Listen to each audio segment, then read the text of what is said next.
Hi, Mark. I'm Rachel. My student number is 24. The title of this speech is Living Beyond Limits, and the speaker is Purdy. I am a junior student in NCUE. I'm going to begin in this speech. If your life were a book and you were the author, how would you want your story to go? That's the question that changed my life forever. Growing up in the hot Las Vegas desert, all I wanted was to be free.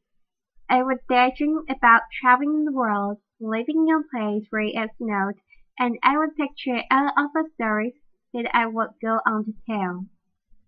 At the age of 19, the day after I graduated high school, I moved to a place where it snowed, and I became a massage therapist. With this job, all I needed were my hands and my massage table by my side, and I could go anywhere. For the first time in my life, I felt free, independent, and completely in control of my life. That is, until my life took a detour. I went home from work early one day with what I thought was the flu, and less than 24 hours later, I was in the hospital, on life support, with less than a 2% chance of living. It wasn't until days later, as I lay in a coma, that the doctors diagnosed me with bacterial meningitis, a vaccine-preventable blood infection. Over the course of 2.5 months, I lost my spleen, my kidneys, the hearing in my left ear, and both of my legs below the knee. When my parents wheeled me out of the hospital, I felt like I had been pieced back together like a patchwork doll. I thought the worst was over until weeks later, when I saw my new legs for the first time. The calves were buckled pegs of metal, with pipes bolted together for the ankles, and a yellow rubber foot with a raised rubber line from the toe to the ankle to look like a van. I didn't know what to expect, but I wasn't expecting that. With my mom by my side and tears streaming down our faces, I strapped on my straight legs and I stood up. They were so painful and so confining that all I could think was, how am I ever going to travel the world in these things? How was I ever going to live the life full of adventure and stories, as I always wanted? And how was I going to snowboard again? That day, I went home, I cried in the bed, and this is what my life looked like for the next few months. Me passed out, escaping from reality, with my legs resting by my side. I was absolutely physically and emotionally broken. But I knew that, in order to move forward, I had to let go of the old Amy and learn to embrace the new Amy. And that is when it dawned on me that I didn't have to be 5'5" anymore. I could be as tall as I wanted. Laughter, applause. Or as short as I wanted, depending on who I was dating. Laughter.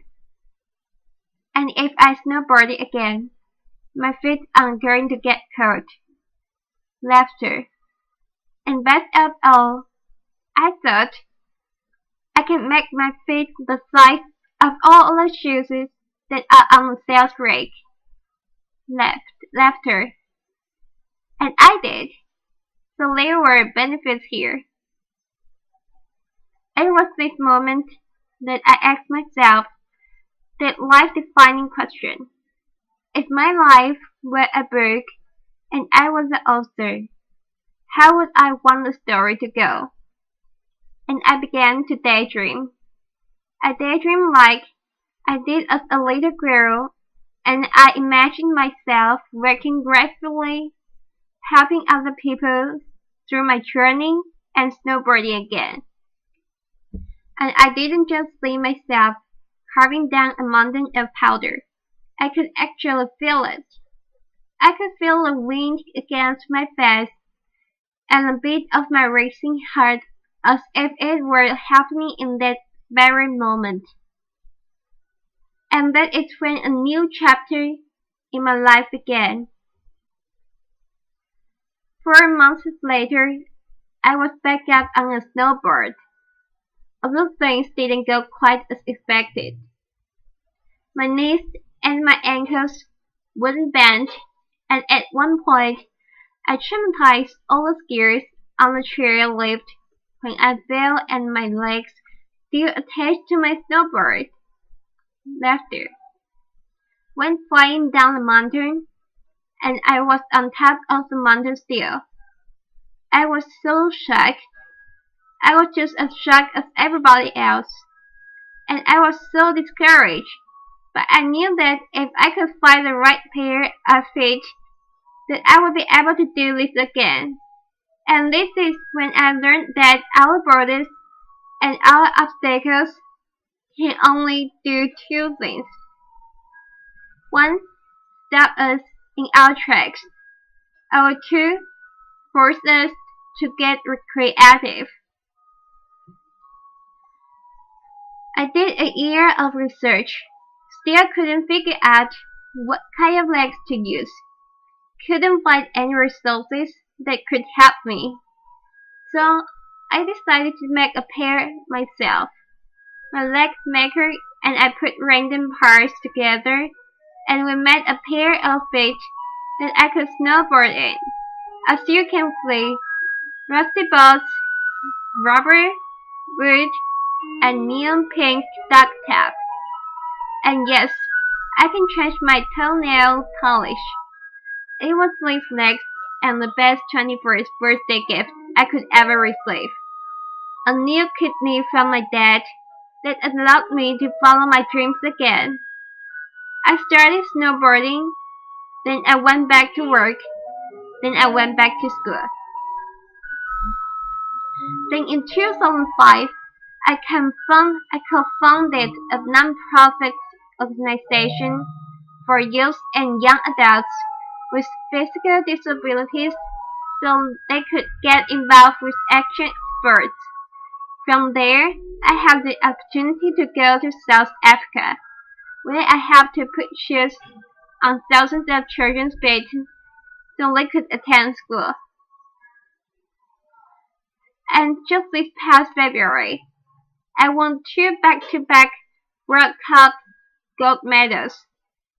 Applause, which made me the highest-ranked adaptive female snowboarder in the world. 11 years ago, when I lost my legs, I had no idea what to expect. But if you ask me today if I would ever want to change my situation, I would have to say no. Because my legs haven't disabled me.